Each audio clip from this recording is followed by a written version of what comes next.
Thank you all for joining us for Pando Days. My name is Eugene Shirley. I'm the president of Pando Populous. We're here for the final of 4 Pando Days premier events stretching across this week.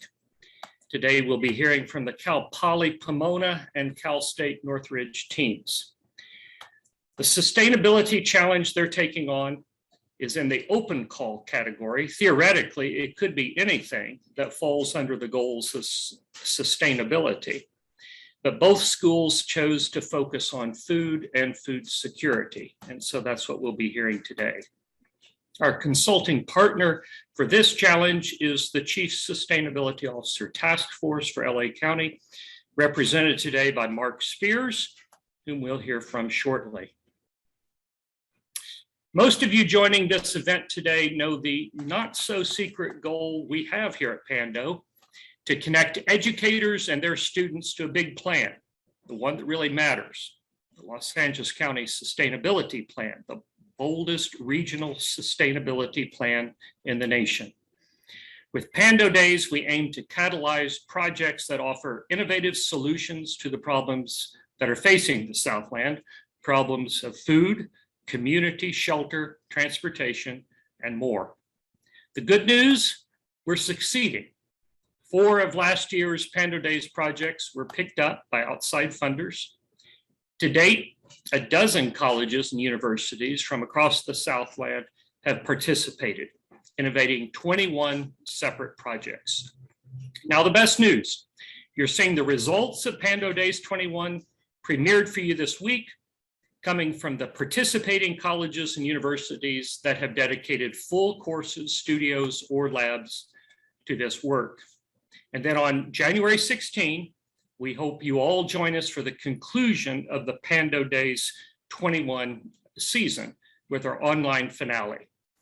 At the finale, we'll celebrate all the projects and learn what the judges think and where they would like to direct cash prizes. You'll also get to hear from all of our consulting partners about the plans they have for helping to move the best projects forward. So let's get started. I'm delighted that Mark Spears is with us today representing the CSO task force, of which he is a founding and very active member and strategic advisor. He's the former CSO of Disney, and he's played a big role in helping to shape the Pando Days program itself. Mark, wonderful to see you. Thanks for being here. Please say a few words and set up today's challenge for us. Eugene, thank you. And let me join you and Shelley in welcoming everyone today. Thank you very much for your time and attention, and certainly to the universities who have put an incredible amount of thought and effort into what we will see today. Today, as Eugene said, is the 4th day of Pando Days, 4th and final, and we may have saved the best for last. We covered transportation, shelter, and community throughout this week. And while we had set this up as an open category, I don't think it's coincidental that the work that we will see today regards food. Goal 10 of our county plan addresses sustainable and just food system. And certainly food is a fundamental human right. And food insecurity, however, is an issue that we certainly face across the country, if not here in LA County. According to some USC research, 1 in 3 LA County households faced some level of food insecurity during the peak of the pandemic in 2020, and we're still facing something like 1 million LA County residents who are without really full nourishment from a food perspective. So it is super encouraging to be on the precipice of a couple of wonderful presentations today that really think through innovative ways in which we can reach out and support our community in ways that we all need to help and recognize. With that, Eugene, I'll turn that back to you. Okay, Mark, thank you very much.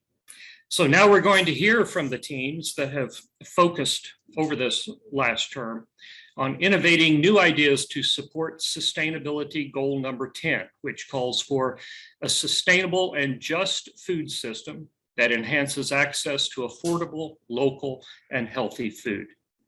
Each team will have 10 minutes to present its project, followed by 5 minutes of Q&A with a member of the CSO or Chief Sustainability Officer Task Force for the county.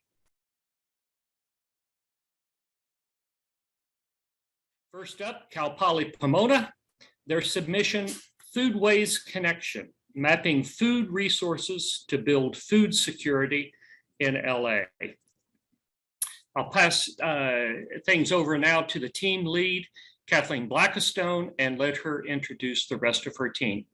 Kathleen, thank you so much for being here. Over to you. Thank you, Eugene. It's great to be here today and to be returning. We appreciate being included. Before we get started, I just want to acknowledge that I'm standing on Tongva land here in Compton and do this as a way of honoring our ancestors and those that have come before us. So we made a real effort to work collaboratively and in fact using our relationships and networks that we have to be connected to the communities that we're part of. So I can share my screen and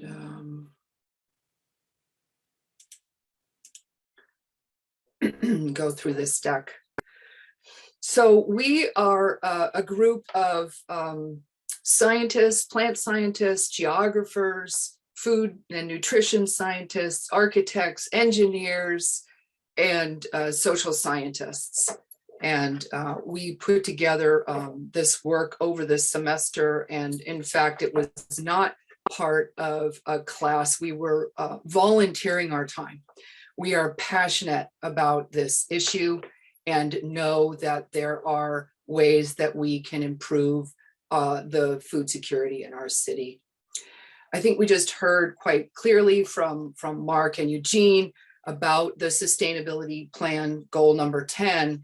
We feel our project is also covering off some of the other goals, maybe to a lesser degree, but we are fiercely committed to this notion of development without displacement and encouraging participation by disempowered communities. So those are pieces that we have focused on this year.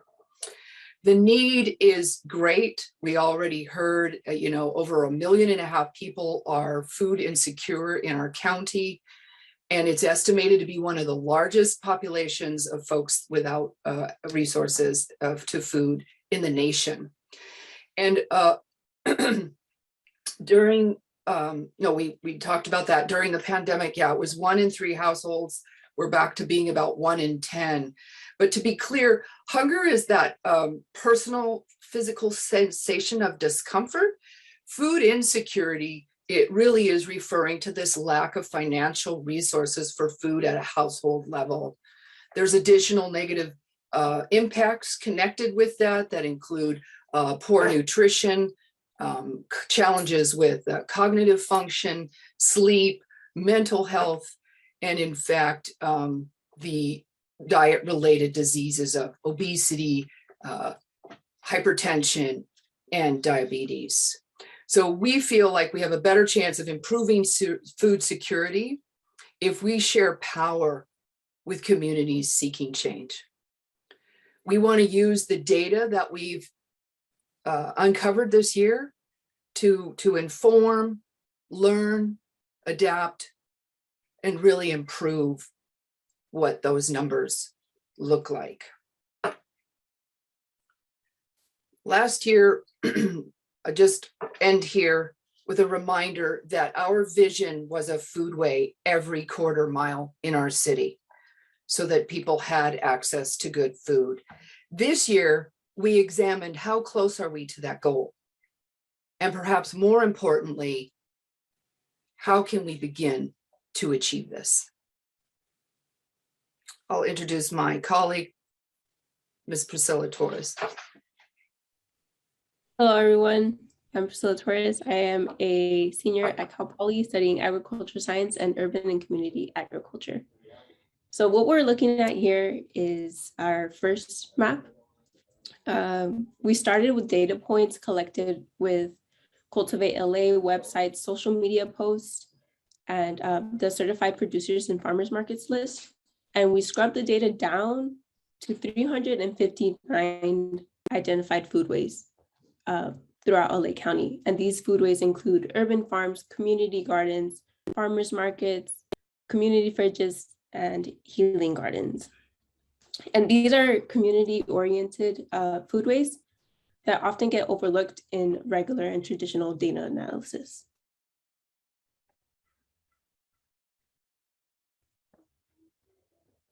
This is our second map. We are looking at food deserts. So based on the census tract, LA County has identified 65 food deserts. 8 of those food deserts are being serviced by a foodway that you can see on this map.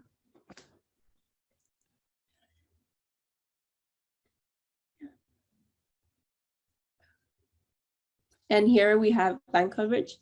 So you can see the clusters of foodways, the blue points, in medium and high density developed areas in LA County. And based on that, you can see the tension between the open space that can be used for growing food, but it competes with commercial, industrial, and residential development. That's also a big issue here in LA County. Hello, everyone. My name is Ryan Lutz, and I'm a junior in the geography program here at Cal Poly. And I'm going to just give a little information about the maps that I helped our team to create. So starting with our identified foodways points, which, as Priscilla mentioned, you can see there in the light blue. We wanted to show the areas around them that were potential service areas. To achieve this, we used a geoprocessing technique known as Thiessen polygons, because these polygons define an area of influence from a given sample point, in this case, our foodways, so that any location inside the polygon is closer to that point than to any other on the map. We then cross-reference these points with data collected from Cal EnviroScreen 4.0, which is a shining national example of important demographic and other data collected by the state of California about its residents and cities and towns. From this analysis, you can see how the hypothetical service area of each foodway is relatively impacted in a variety of ways. For instance, in this map on the left, you can see the areas in which poverty levels are relatively higher. As you can see, mostly in central LA, near the port, and some at Antelope Valley. Cardiovascular issues are identified in this data by the rate of heart attack ER visits per 10,000 residents. And again, you can see how central LA and the port are both heavily affected.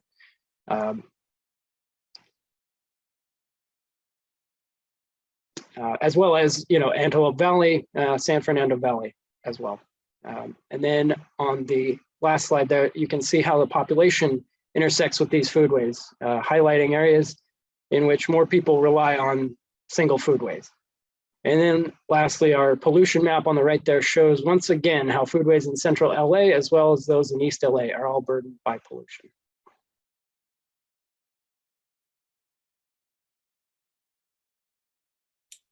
Thank you, Ryan. So this leads us to our last map here and this notion of walkable resiliency. These blue dots on the screen are basically the 15-minute environment for each foodway of the Thiessen analysis that we've done. And you can see from the white space that there is still a tremendous amount of work to do.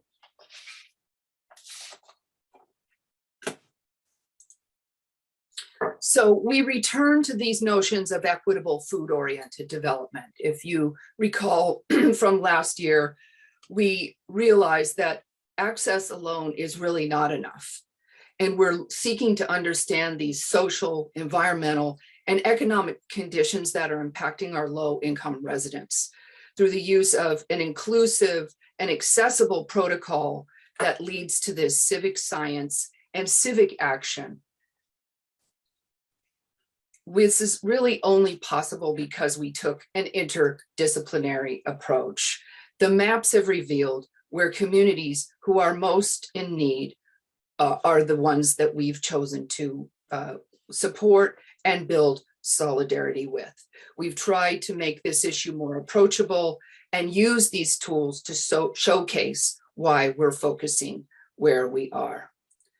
So as a result, we, in this process of developing a community-owned and managed research that leads to civic action, we have been meeting with the Watts Labor Action Committee and want to uncover foodway responses that these neighbors want.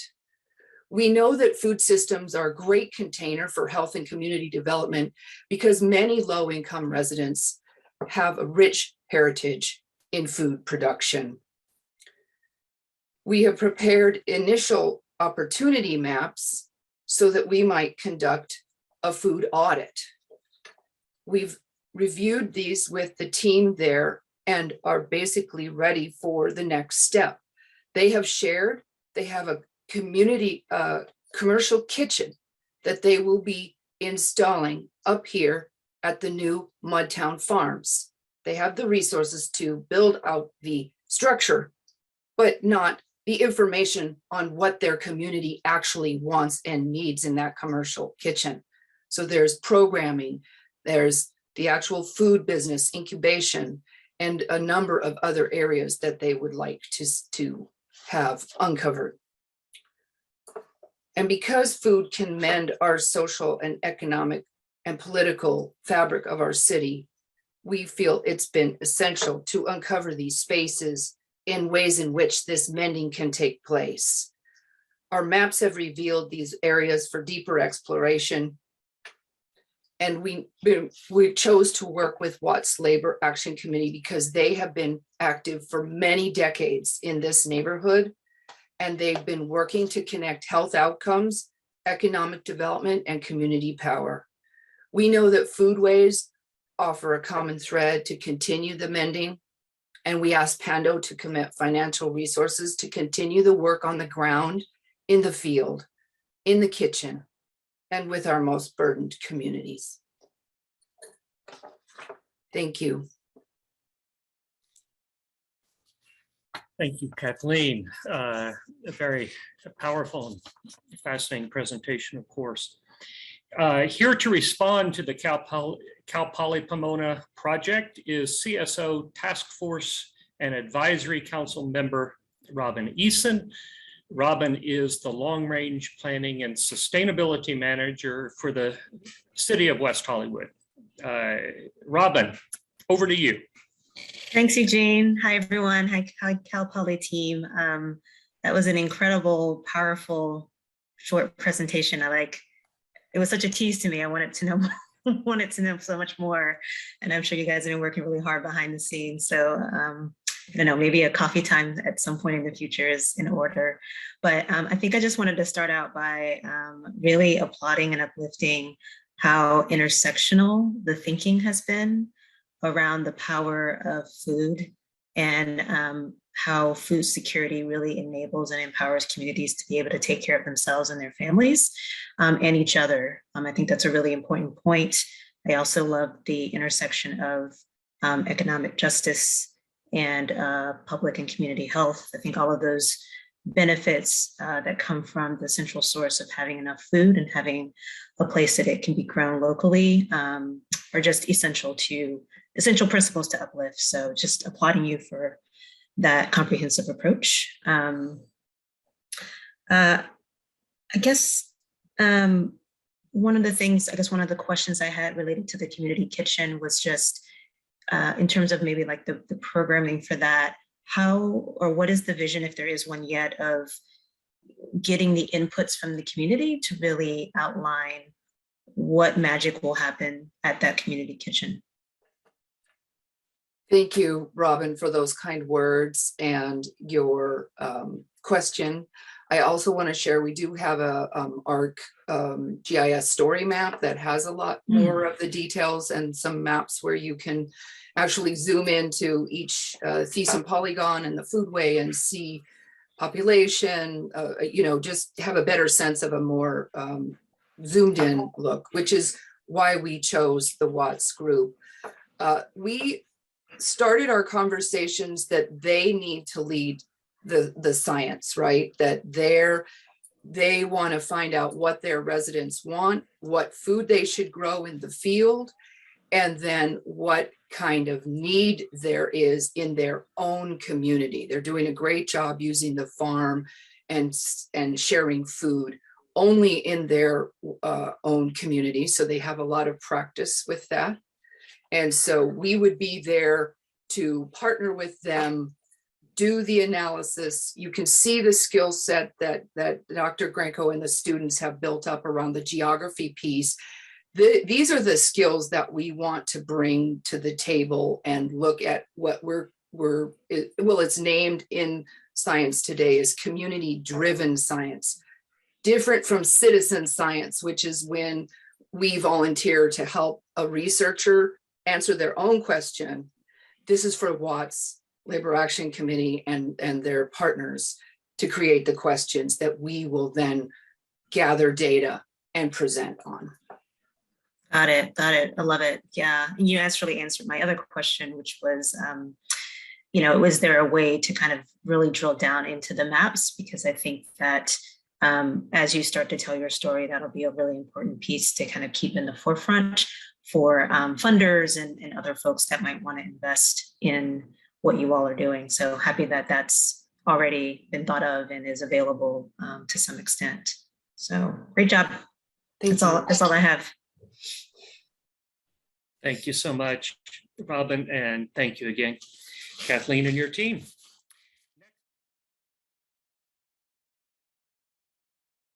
Next up is California State University Northridge. Their project, Open Garden.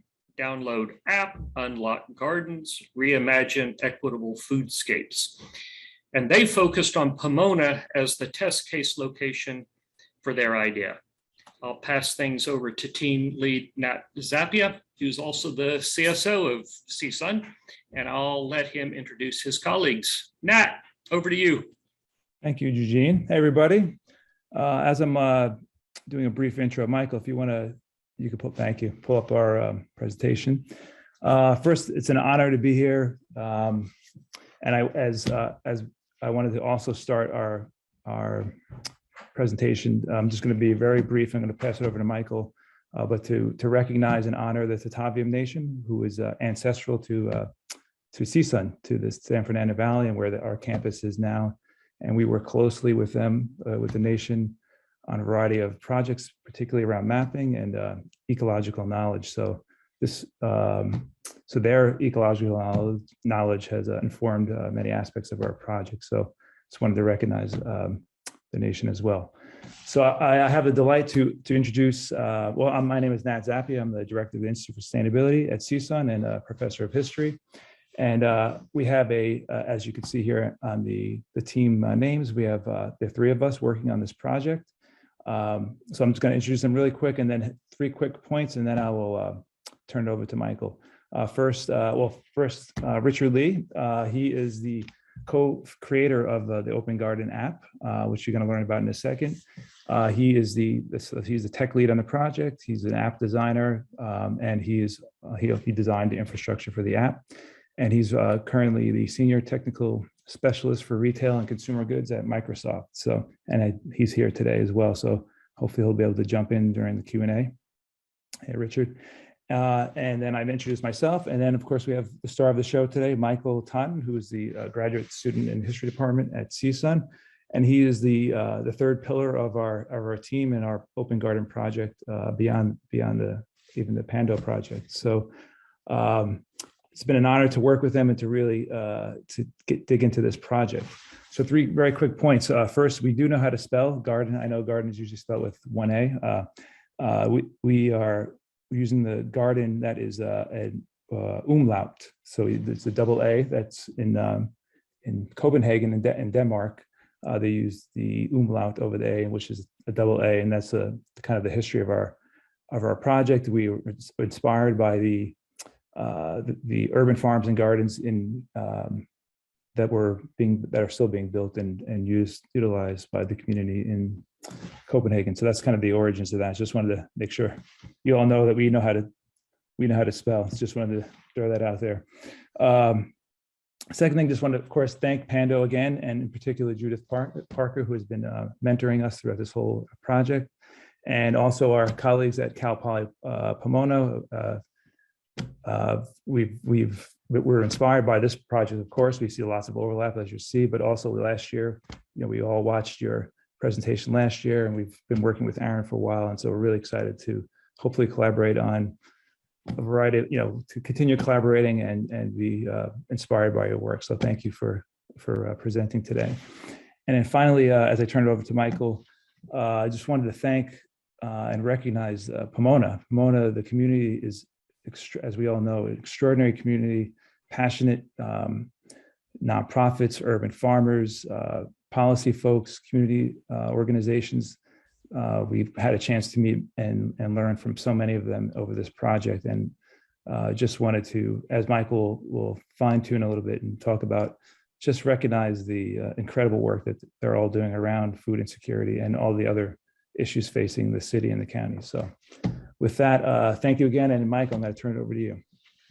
Cool. Thanks, Nat. So I'm going to get right into Open Garden itself and just explain a little bit about it. So Open Garden is an app-based research project that is focused on connecting communities through user-sourced and geolocated data. So a fancy way to say that we're a giant map that tracks key components of LA's food systems. So the community gardens, the urban farms, food banks, vacant lots, all that, to spatially locate and understand the distribution of the resources within any given community. And beyond data tracking, we also function as a solutions hub by recommending a variety of tailor-made solutions that address any community's pressing problems. So we really see ourselves as a marketing tool for social change. So here's a couple examples of just what the app looks like today. And as Nat mentioned, you can download the app, and please do. We'd love you to check it out. So this is an example of an urban farm, and then the home screen showing Pomona with a couple gardens listed, another vacant lot, and then just the about screen. So all this on the app. We also, Open Garden also engages in historical research centered around telling the story of community spaces with content designed for community engagement and enrichment. So pictured here is Pomona, downtown Pomona in 2020, 1957, and 1894.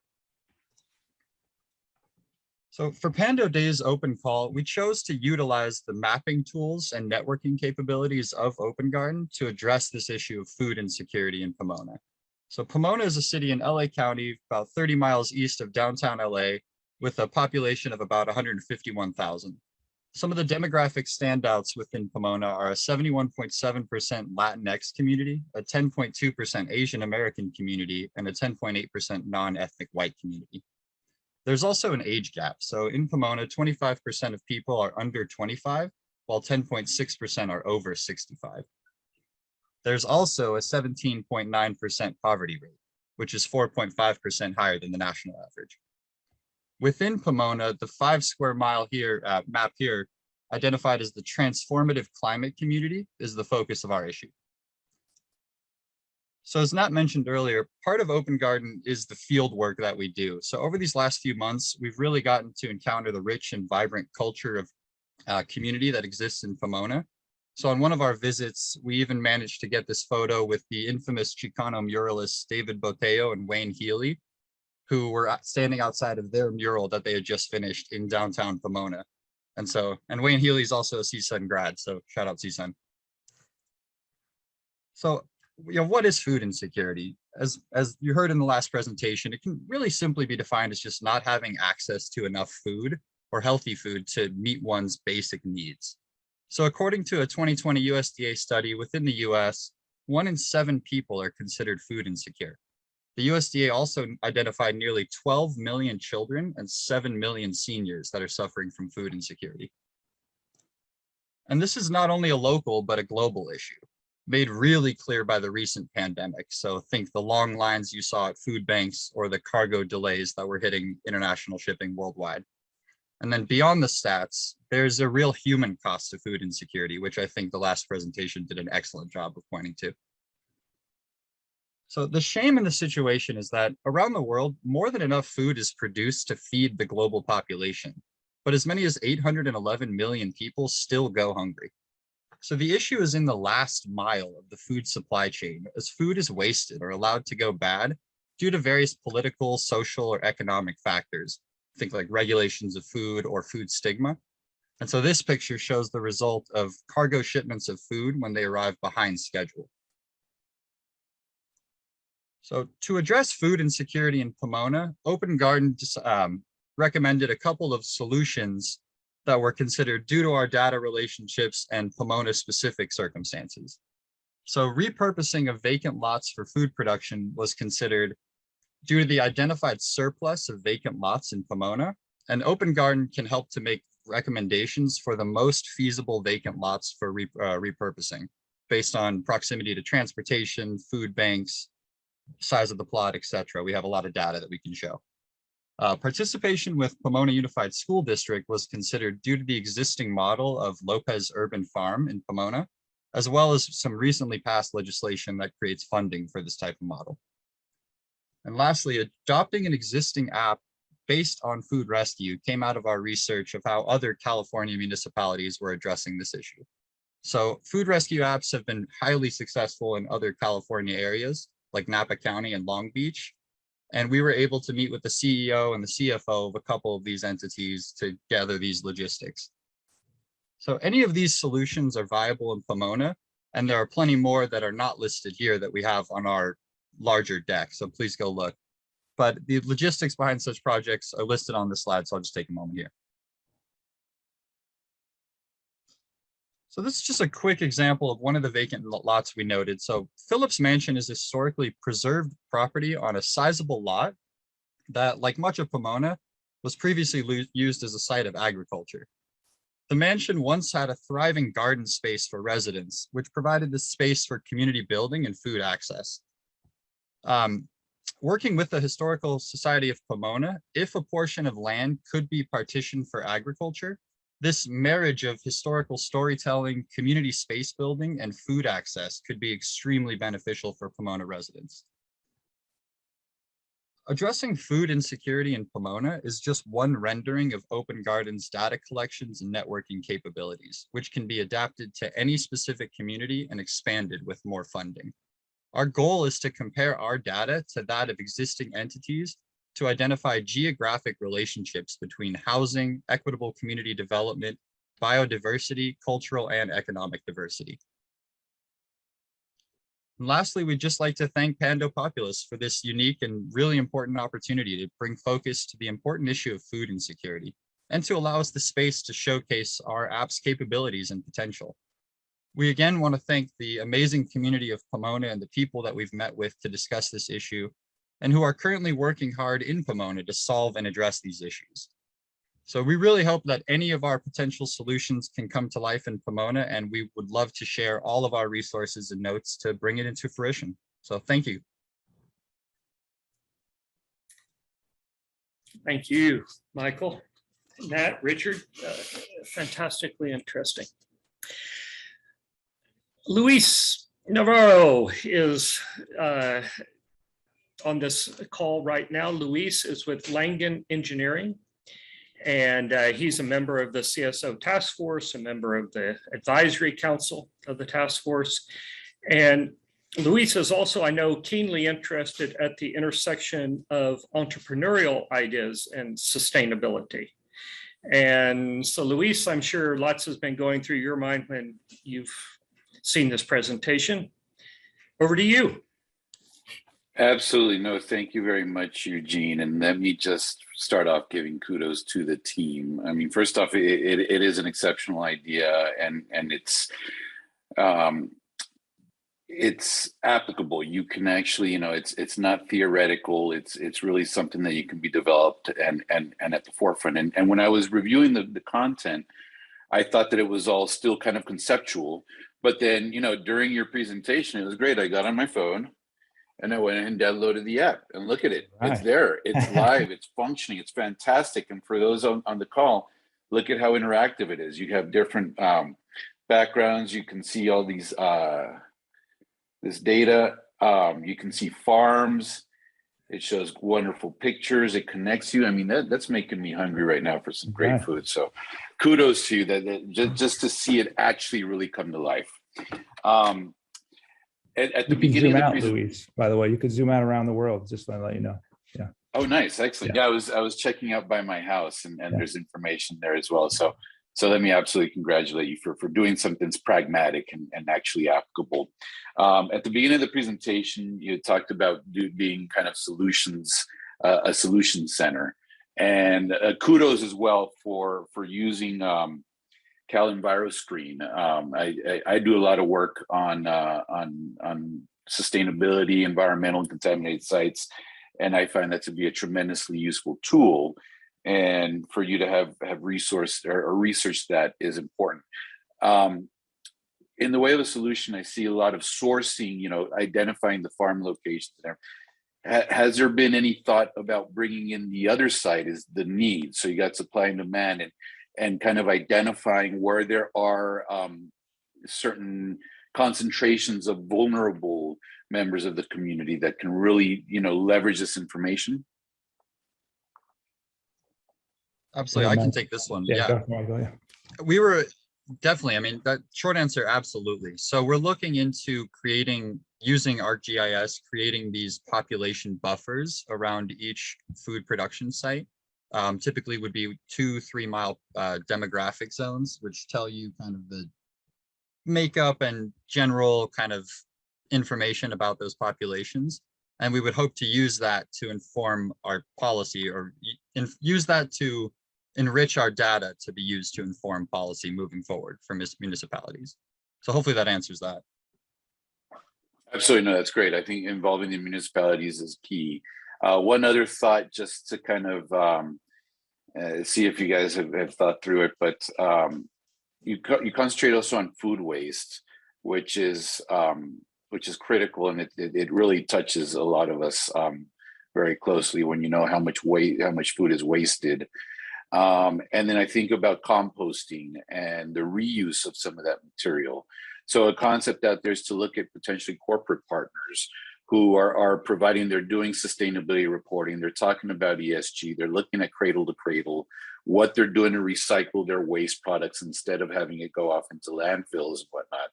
And if you can start to incorporate into your technology locations where there is food waste being generated, and seeing how potentially some of these farms can use that to create compost material to bring back the cyclical nature, I think that would be something very interesting for you guys moving forward, and you can find some interesting corporate partners potentially.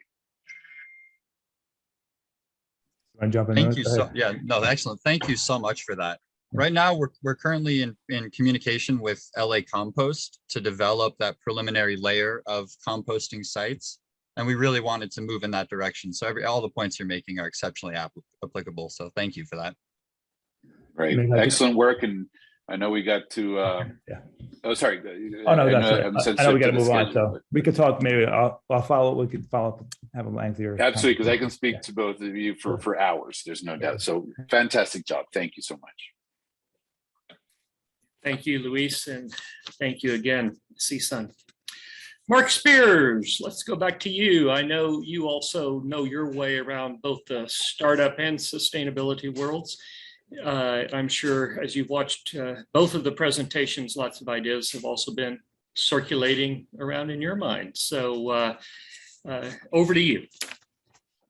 Excellent. Thank you, Eugene. And I thought for those that want to stay on, Luis will be conducting another 1-hour session with his continuing ideas after this. So stay tuned and stay on if you're interested. I think one of the things that was intriguing, well, a couple things were very intriguing. First of all, creative, innovative, insightful, yet practical proposals. I can also see the synergy between the two proposals together, connecting that kind of information and creating that kind of community.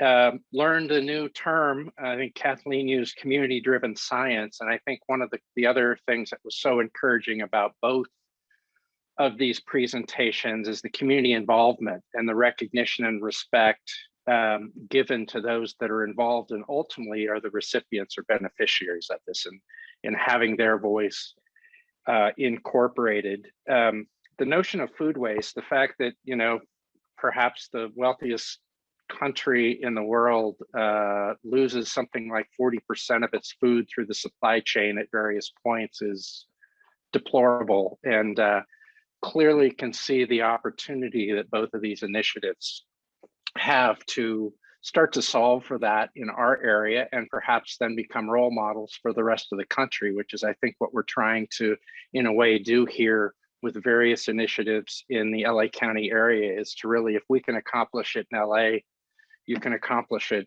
anywhere in the country. And so, you know, from my perspective, these are both classic showcase opportunities to really elevate what is possible here through broad community outreach, as well as the creativity that was offered by both proposals. So I would also join everyone in applauding the inspiration and the innovation and the creativity of what we just saw today.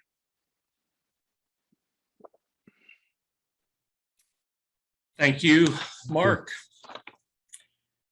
Thank you again, by the way, Mark, for being here with us and for your help with the entire development of Pando Days from the very beginning. Many thanks to the schools who have dedicated full courses, studios, or labs over the fall term to create their Pando Days submissions, to their professors and the students who will inherit the future that we're building now. Many thanks to the CSOs who joined with us today, Robin and Luis. Many thanks to the co-executive producer, Judith Parker, and event producer, Shelley Goldstein. Make sure you go to our website, pandopopulous.com, to see all the school project descriptions and read through their presentation materials. They are being posted now on a rolling basis, along with the premier recordings. Pando Days was conceived with the help of the CSO Strategic Task Force and made possible by the Conrad Hilton Foundation. Make sure to join us on January 16 at 11 a.m. for the Pando Days finale online to see how the judges have responded to all 11 Pando Days projects and hear next steps from the consulting partners. You won't want to miss. Thank you again and have a great rest of your afternoon.